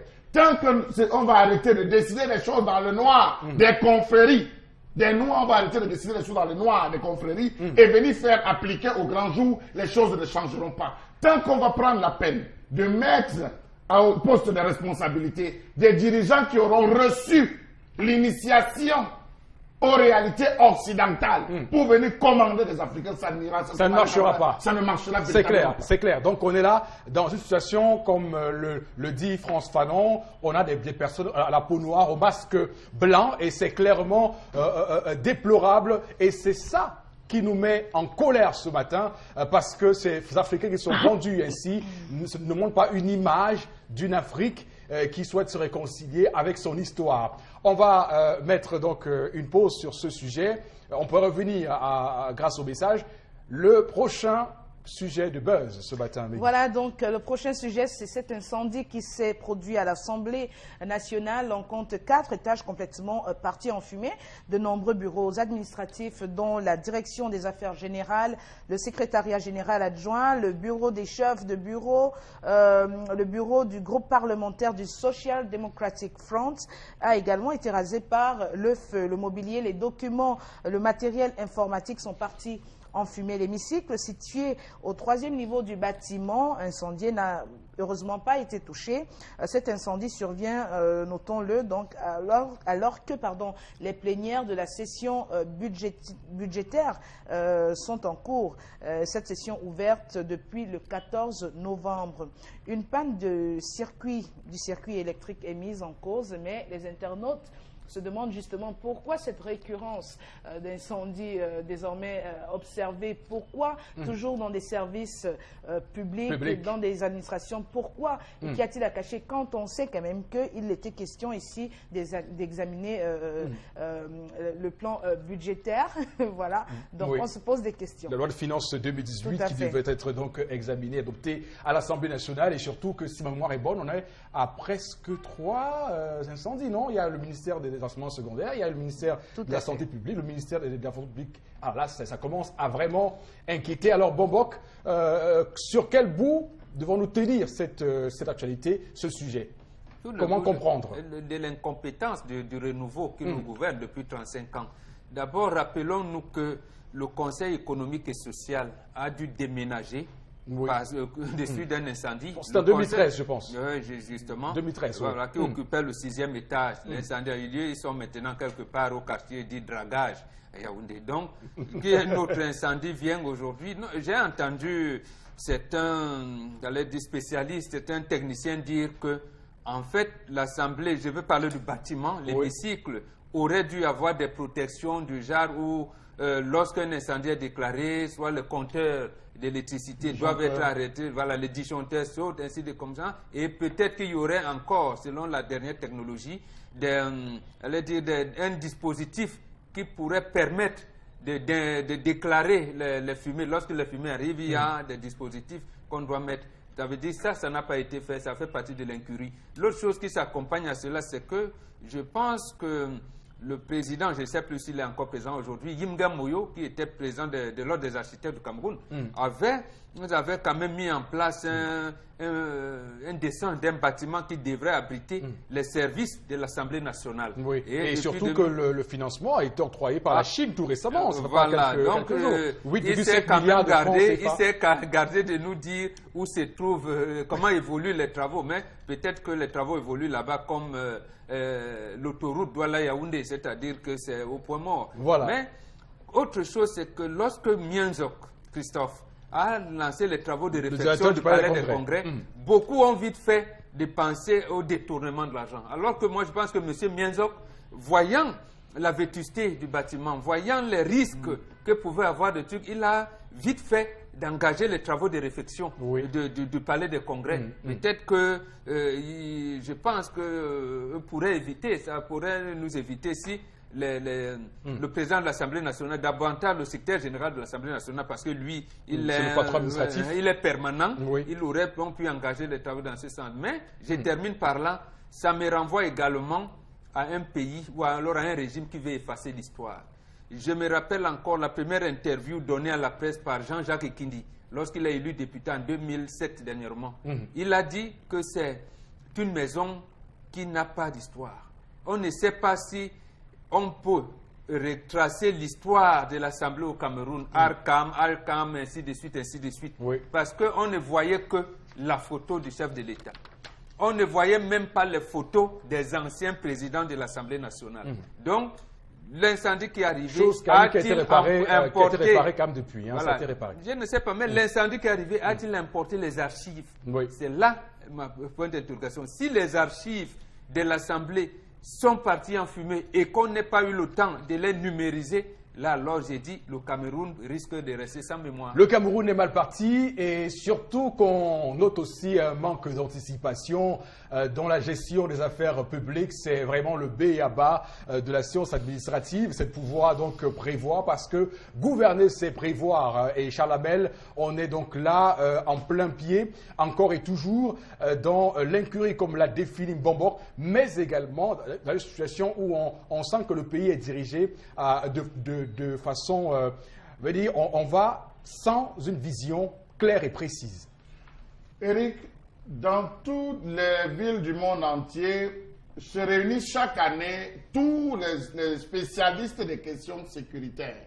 Sécuritaires de tous bords, incendie, terrorisme, pour essayer de débattre. La question des incendies, elle fait déjà l'actualité aux États-Unis avec ces feux de brousse qui se déclenchent un peu partout. Et un ensemble de mécanismes sont mis sur pied pour pouvoir éviter que de telles situations arrivent. Nous avons eu les incendies de 1993. Nous avons eu les incendies de 2013 qui étaient susceptibles de faire réfléchir et de faire repenser. Nous avons eu une entreprise chinoise qui avait gagné le marché de réflexion de certains ensembles de choses qui devait s'occuper de la, voilà, je pense j'y arrive, qui devait restaurer les climatiseurs au niveau de l'Assemblée nationale. Alors dites-moi un peu, Eric, que nous soyons à un niveau comme celui-là et qu'il n'y ait dans l'Assemblée nationale du pays aucun détecteur de fumée, qu'il n'y ait aucun détecteur de fumée susceptible de déclencher, Nous avons des parlementaires qui voyagent comme il n'est pas permis.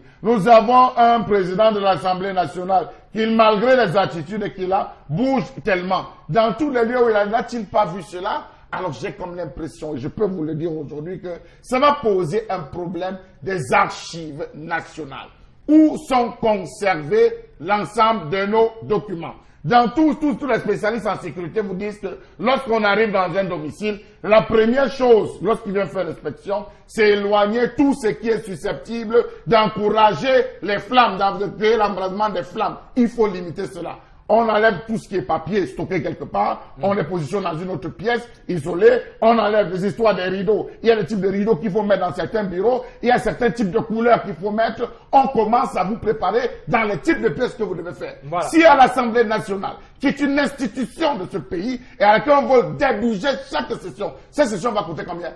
Voilà. Cette session va coûter combien pour tous les députés qui sont représentés? Elle va coûter combien? Alors j'estime qu'à ce niveau, on est en train de jouer avec l'histoire de ce pays.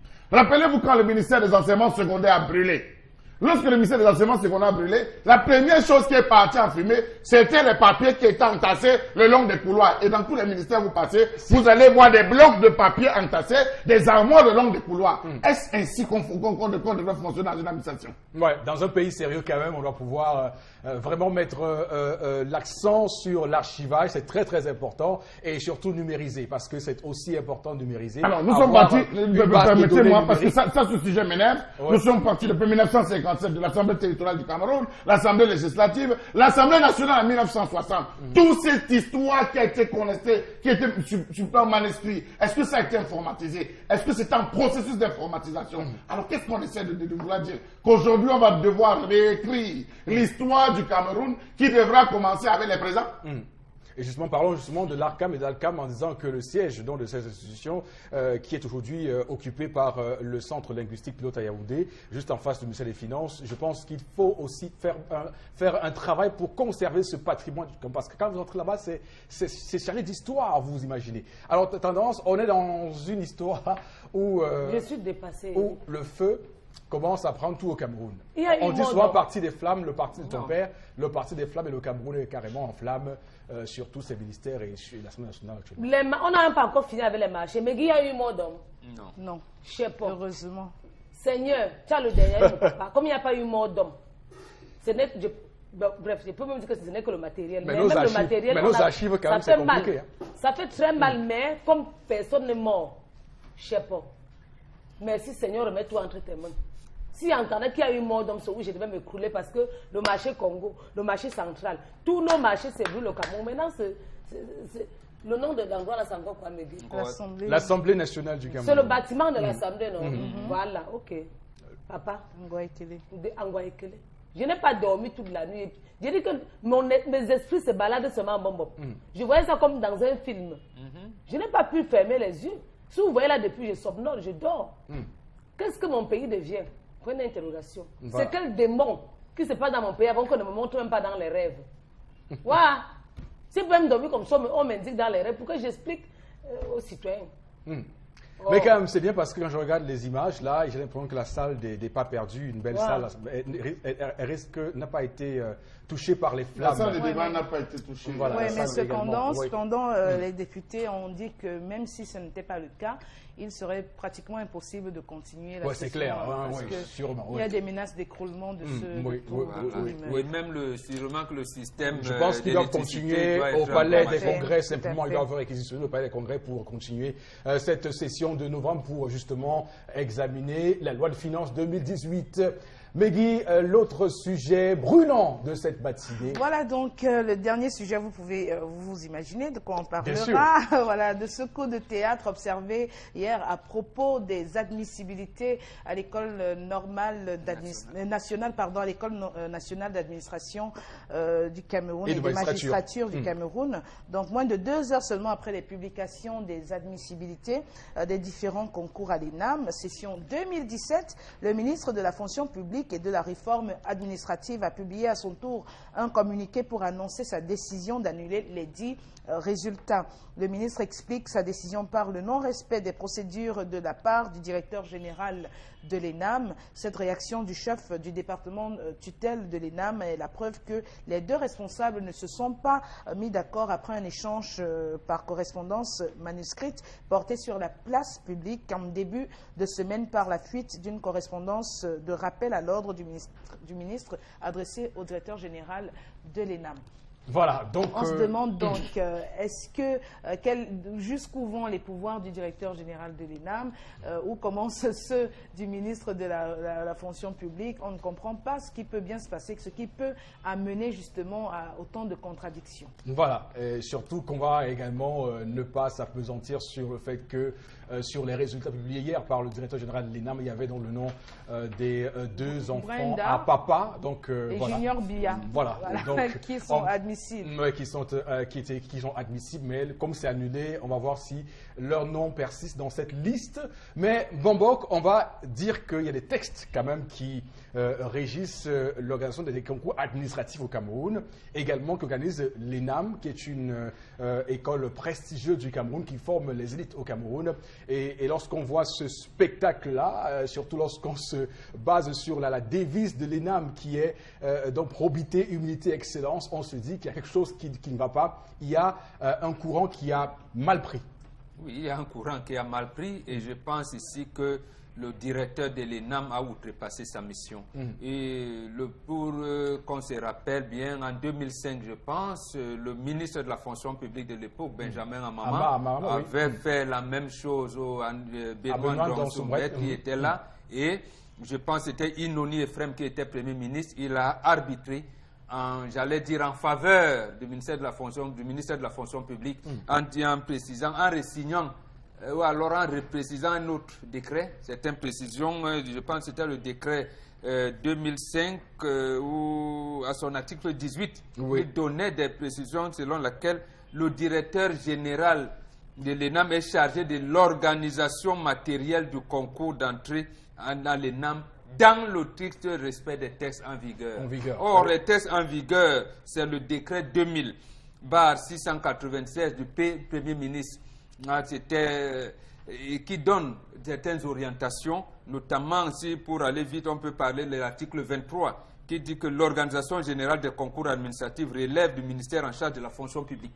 Et pour le cas de l'ENAM, on peut se référer à l'article 40, alinéa 1 qui dit « Une commission dont les membres sont désignés par le ministre chargé de la fonction publique dépouille les copies et classe les candidats par ordre de mérite après correction des épreuves écrites. » Et l'article 50 donne encore plus de précision. La commission de dépouillement après délibération présente sur procès verbal la liste des candidats classés par ordre de mérite au ministère chargé de la fonction publique qui arrête les résultats en fonction des places mises au concours. Donc, en fait, il apparaît clairement que le ministre c'est le ministre, ça relève du ministre de la fonction publique. C'est lui qui proclame. Donc, le dépouillement se fait sur son initiative. C'est lui qui met la commission en place. Comment se fait-il donc que le directeur général de l'ENAM ait pris sur lui de diffuser le concours? Après, comme disait Megui, des échanges, parce que la dernière lettre du ministre quand même date du 9 novembre 2017, qui rappelait donc récemment, rappelait au directeur général de l'ENAM que maintenant, voici les dispositions. Renvoyez-moi de tout, c'est à moi de... Voilà, il ne l'a pas fait. Ça veut dire donc, comme le Premier ministre le fait souvent, c'est-à-dire qu'il y a certains ministres qui prennent des instructions ailleurs. Voilà. Donc, il a sûrement une tutelle technique ailleurs. Dans un pays normal, ce monsieur, directeur général de l'ENAM, devrait peut-être ce matin directeur général de cette institution, parce que vraiment, c'est un couac inacceptable. Donc, ce monsieur qui est arrivé, pourtant, au départ, on sentait une volonté depuis qu'il est arrivé donc, à la tête de l'ENAM, une volonté quand même de remettre cette école sur les bons rails, mais on se rend compte au final que voilà, l'ENAM est toujours... Non, que le directeur ne veut pas obéir à ce que vous avez dit, la probité. La probité, justement, donc il est... ça commence par le respect des procédures. Lorsque les magistrats et les chefs de terre sortant de l'ENAM, alors que le directeur leur a prescrit la non-probité, à quoi surtout que lui-même, il est un produit de l'ENAM. Lui, il est administrateur civil, lui également. Et là, on est dans... Oui, Charles Abel, je vous relance tout de suite pour vraiment vous dire, pour avoir votre point de vue sur cette question qui me fait sourire. Allez-y. Vous voulez qu'on dise quoi? Ce sont eux qui ont la République. Lorsque vous voyez tous ces problèmes qui passent, quand ce n'est pas les affaires de copains-copines, c'est les affaires des beaux. Quand ce n'est pas l'affaire des beaux, c'est les affaires des frères. Donc, vous vous rendez compte que c'est les mêmes qui sont là, c'est les mêmes qui sont assis. Le copain a des problèmes avec la copine fait X, prend des décisions et tout. On nous rend ça public. C'est nous autres les naïfs. Nous sommes les naïfs dans cette histoire, les ignorants dans cette histoire. Ils connaissent ce jeu auquel ils sont en train de jouer. Ils connaissent bien le jeu auquel ils jouent. C'est des guerres d'intérêt, c'est des conflits d'intérêt. Regardez depuis combien d'années? 2015. Depuis 1990, autant pour moi. Tous les scandales qui entourent désormais les écoles dites de prestige. En 1990, c'était les SIC. On a eu le problème de l'école de police avec la promotion Milo Medio. On a eu l'affaire de l'INGS avec Bidumpat. On a eu l'affaire de l'école de comment on l'appelait, Norbendon, avec l'école normale supérieure. Combien d'histoires? On a eu Eric, avec les listes où il a fallu l'arbitrage du chef de l'État. Qu'on remette le dossier au chef de l'État. L'école des eaux et forêts. Mais non, qu'on remette les dossiers au chef de l'État. Qu'on arrête de dire que ce sont eux qui vont venir décider. Parce qu'on connaît. On a décrié ici là. On a eu Hassan Yégué, Mariam Yégué, Madame Adi Diamba, Né Yégué, Saïdou Yégué, Youssoufa Yégué, Ibrahim Djadji Yégué. Tous les Yégué sont passés par les NAM. Ça interdit. On a interpellé ça. Ça a gêné les gens là. Ça a gêné. Combien de ces filles sont passées par les NAM? Comptons le nombre d'enfants. Chaque promotion, on envoie un. Quand on sent que les Camerounais sont endormis, on envoie 3, 5. Lorsqu'on commence à se plaindre, on attend, on saute une année, on laisse un peu ça dort, après on envoie. Vous pensez que moi aussi, je n'ai pas envie d'envoyer des enfants dans ces écoles? Vous pensez que le peuple n'a pas besoin d'envoyer des enfants dans ces écoles? Je crois que ce matin, on est tous vraiment surpris que ce monsieur soit encore à la tête de l'ENAM. Vraiment, c'est pas possible. C'est pas des snack bars, c'est pas un complexe touristique qu'on gère. On ne gère pas une école comme ça. Permettez-moi avant que les connaisseurs savent de quoi je parle. Allez, c'est Charles. Comment se fait-il que ce soit lui, lorsqu'on avait décrié ça à travers les réseaux sociaux, à travers que ce soit lui qui soit allé chercher le fils du chef de l'État à domicile avec ses véhicules pour qu'il vienne composer. Hein? Vous imaginez, on est où? À quoi il veut jouer? C'est un zèle complètement, c'est du zèle et vraiment c'est pas acceptable ça, Meggy. Je connais tellement d'étudiants brillants. C'est quand j'étais en fac, tellement d'étudiants brillants qui ont fait chaque année le concours d'entrée à l'ENAM et qui n'ont jamais eu des tas et des tas d'étudiants. Alors on se demande bien, c'est un concours qui est, je veux dire quoi?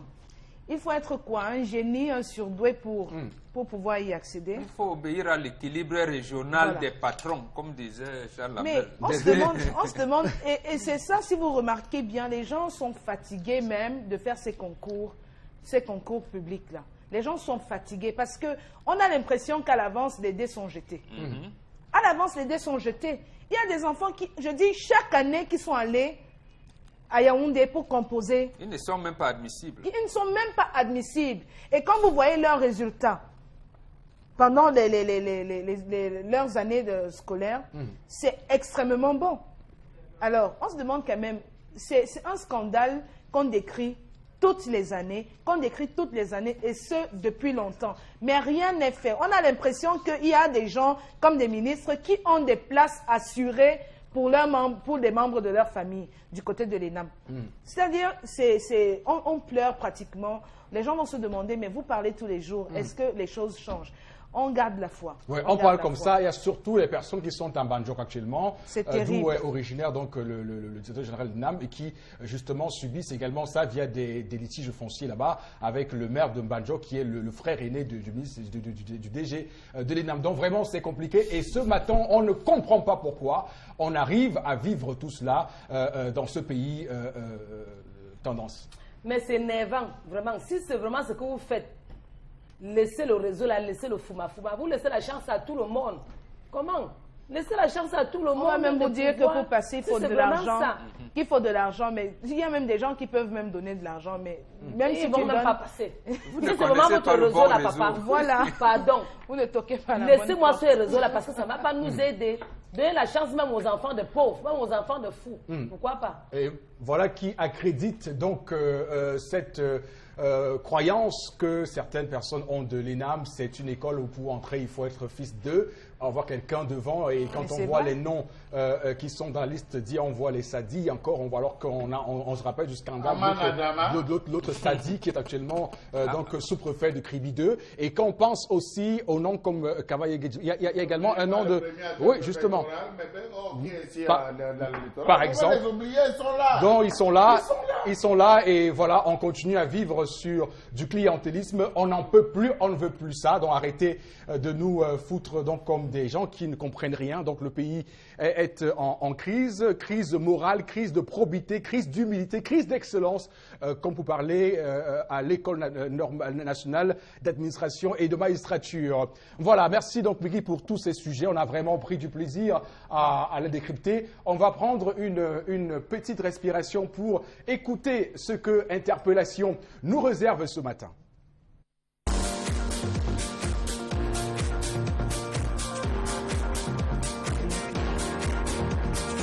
Il y a des sociétés de poubelles qui ne font plus rien. Aujourd'hui, les déchets sont jetés un peu de partout. Où va-t-on? Il faut que le peuple prenne ça en considération.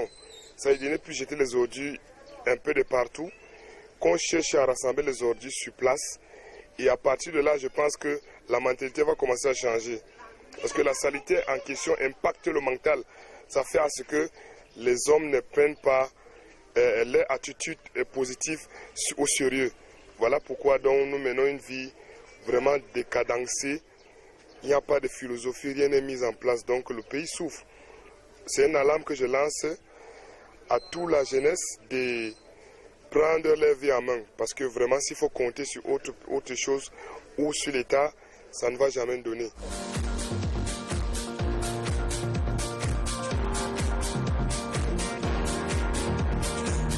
L'interpellation de ce matin qui, effectivement, en montre le ras-le-bol des Camerounais. Les Camerounais qui n'y croient plus, hein, parce que l'État-providence, l'État qui est censé encadrer, nous protéger, l'État a donc démissionné de ses obligations, de ses actions, de ses pouvoirs et missions régaliennes. Et donc, Bobok, on est là en plein dedans, clairement. Oui, moi, je pense que le compatriote s'est rendu compte, comme tout le monde d'ailleurs, que le pays tient encore. Je veux parler des citoyens tiennent encore debout, oui, parce qu'ils se sont rendus très tôt compte qu'ils doivent s'en prendre à eux-mêmes. Donc, ils doivent se prendre en charge eux-mêmes. Donc, ils ne doivent pas compter sur les dirigeants du pays. C'est ça qui nous sauve en réalité. Parce que quand une bonne chose vient du gouvernement, c'est une surprise. Donc, nous, on se prend en charge. Une exception. Oui. On se prend nous-mêmes en charge. D'abord, le chef de l'État. À quel niveau, Mais on se débrouille. C'est ça. Achille Mbembe a dit dernièrement, et je suis d'accord avec lui, dans sa dernière interview, en 1993, dit aujourd'hui, les jeunes sont les forçats contre la mort. Il a dit à notre époque, les jeunes vivaient pour avoir une place au soleil. Aujourd'hui, ils luttent pour ne pas mourir. Donc, je pense que tout est là. Là. Et les jeunes ont compris ça très tôt. Ont compris ça et donc sont aujourd'hui à se lasser, on va dire. C'est une lassitude totale dont fait l'objet ces jeunes et qui justement ne se disent que l'État central, l'État de Yaoundé ne peut plus rien face à leurs souffrances, face aux cris, face à leurs problèmes. Et là, ce Camerounais, ce citoyen camerounais qui l'exprime de fort belle manière, il dit l'État peut faire quoi? Le Cameroun, c'est le Cameroun. Des camerounismes comme ça, ils continuent donc à prospérer dans la conscience collective. Il y en a même, lorsque vous faites des preuves, le gouvernement vous dit, mais l'État, c'est tout le monde. L'État, c'est toi. L'État, ce n'est pas moi. L'État, ce n'est pas moi. Il y a des institutions, notamment quand vous prenez le cas du Sénat, excusez-moi, on dit bien, le Sénat représente les collectivités territoriales décentralisées. C'est-à-dire que nos maires devaient avoir les yeux rivés sur les sénateurs. pour le maire de Ouare dit, mais le Sénat, on fait comment? Comment vous êtes là? Voilà. Et même notre argent est bloqué par les délégués du gouvernement, par exemple. Donc, le Sénat, on ne va pas dire... Voilà, tous ces conseillers municipaux qui, justement... Et au village, vous n'avez pas accès aux redevances forestières, alors que vous avez des sénateurs. Je vais vous raconter une histoire d'un maire qui avait rédigé, il était très mécontent des actions posées par un sénateur de la République, et encore plus de la circonscription. Il a rédigé un courrier qu'il a adressé au chef de l'État. 3 jours plus tard, son téléphone sonne, c'est le sénateur qui l'appelle, il dit que je vais te voir, et jamais il y a un problème nous concernant. Il arrive, il dit que c'est la lettre que tu as écrit, non? Lis, c'est ce que tu as envoyé au chef de l'État, non? Lis. On me l'a retourné. Voilà. Donc, on écrit encore. Voilà, écrit. Comment vous pouvez imaginer que dans un pays, un courrier qui est adressé à un chef de l'État se retrouve entre les mains de l'accusé? Et il ne cache pas. Il ne cache pas, il interpelle en disant que c'est ça que tu as envoyé. Voilà. C'est ça, non, c'est le fond. Démonstration de force. Et je peux vous dire que ce pays, justement, vit sous le coup des intimidations, parce qu'il y a des personnes qui disent, tu sais qui je suis, tu sais qui je suis. Non, mais à ce niveau-ci, quand vous êtes un maire, et qu'on vous restitue avec la même enveloppe, on vous dit que c'est ça, non? Mais vous comprenez tout de suite que... Vous comprenez que ce n'est même pas arrivé. Voilà. Voilà, vous comprenez. Et vous restez tranquille. Non, je crois que beaucoup sont dans cette situation. Vous lui donnez même le stylo, il va vous dire qu'il a le panari, il ne peut pas écrire pour rédiger. Voilà. On va vous demander de faire. Parce que les gens sont les gens ont peur, la peur au ventre, la peur on va dire, d'une situation qui pourrait nous arriver, nous accabler au final. Donc voilà, le pays tel qu'il est, tel qu'il vit au quotidien, lorsque vous imaginez... Tous les moyens sont bons pour museler. Oui, pour intimider. Tous les moyens pour intimider. C'est-à-dire que c'est le rapport de force, les abus de pouvoir, mais c'est légion. Voilà, il y a un monsieur, par exemple, là, juste au niveau du rond-point, au niveau de Makepe avec Paco Vita, un monsieur qui était dans sa voiture, la policière lui demande de s'arrêter, intime l'ordre au monsieur de s'arrêter, il dit non, qu'il ne s'arrête pas. Voilà. La policière se met devant sa voiture, l'homme force la voiture pour cogner la police. Vous imaginez dans un pays au Cameroun normal? Voilà. Non, c'est normal. La police interpellez, arrêtez-vous d'abord. Et il prend son téléphone, il dit, tu sais qui je suis? Voilà. Il commence à relever son matricule. Votre matricule, c'est quoi? Il commence à l'intimider. Et c'est comme ça que le pays fonctionne. Et c'est vraiment regrettable au quotidien.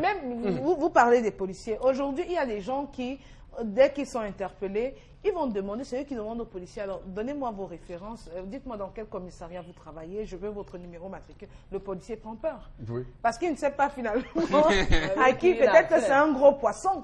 C'est un gros poisson et ça va lui retomber sur la face. C'est généralement le cas. Rares sont les fois où j'ai eu assisté à une scène comme celle-là au niveau du boulevard de la République, où un monsieur a eu des difficultés, il voulait serrer. Alors, l'agent de police s'approche, il dit, monsieur, vous ne pouvez pas serrer. Il dit, j'ai dit, je serre ici. Il a serré. Le gars donc arrive, dit, monsieur, vous ne sortez pas du véhicule. Il dit, non seulement je vais sortir du véhicule, mais c'est encore toi qui vas garder mon véhicule. Après, il est sorti, il a pris ses clés, il a frappé ça dans la poche du policier. Il lui a dit, si tu restes suivi, tant pis si ça se fait, j'ai déjà ton nom. Non, c'est dit qu'il y a des gens qui sont tellement imbus.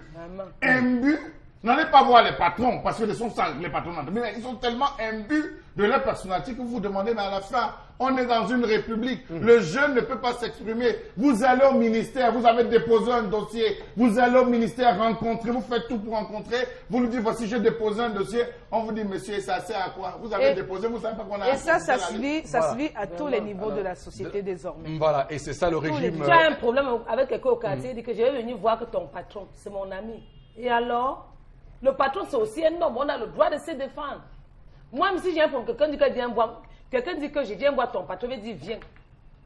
Le problème au quartier reste au quartier. Ce n'est pas qu'il vient voir ton boss. Pour faire quoi? On vous connaît. Voilà. C'est pour ça qu'il a mené. Le Cameroun a donc compris ça très tôt. Il s'est débrouillé. Il dit qu'il peut sortir très tôt. Il fait même le chouhit, comme on dit. Et pour vivre. Voilà. C'est sur ça, c'est sur ce qu'on va donc mettre un terme au sujet interpellation de ce matin au cœur du Zénith. On prend quelques messages. Voilà, il y a Paul depuis la ville de Kumba qui nous dit qu'il y avait dans le bâtiment où a commencé le feu tout l'argent de la session et des indemnités des députés. Il y avait C'est Paul. Là où il y avait le coffre-fort. Voilà, c'est Paul depuis Kumba qui le dit. Voilà, Qu'il y avait un dernier message. Un dernier message. Non, je relis pour que les gens comprennent. Okay, dans le bâtiment où a commencé le feu, tout l'argent de la cession des indemnités des députés. Je vous laisse deviner combien. D'accord. Non, ne peut même pas deviner. Cette situation libyenne a commencé depuis avec la vente des Noirs qu'on tuait et enlevait, qu'on tuait et dont on enlevait leurs organes et vendait aux Occidentaux. J'ai un voisin qui en a subi des frais. Donc vraiment, il faut que nos frères africains sachent faire des choix bénéfiques pour leurs enfants et non pour eux-mêmes. Christian Drogba. Voilà.